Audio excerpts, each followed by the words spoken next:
सावन के मौसम रिमझिम परले बूंद। एले सावन के मौसम रिमझिम परले बूंद। कोयल कुहू कुहू सौ कुहकलै, फूल गम गम सौ महकलै, सरगम में प्यार के धुन। एले सावन के मौसम रिमझिम परले बूंद।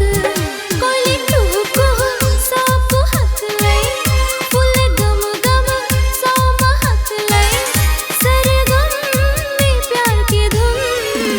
एले सावन के मौसम रिमझिम परले बूंद।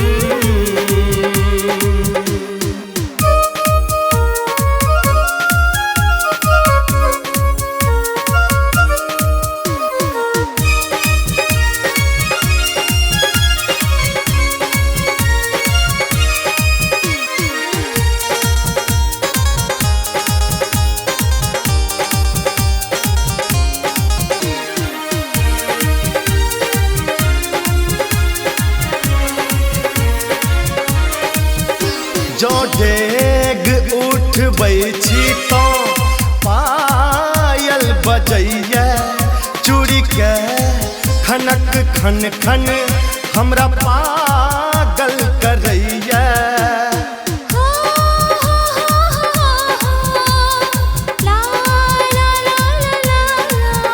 जो डेग उठबै छी तो पायल बजैया, चूड़ी के खनक खन खन हमरा पागल करैया।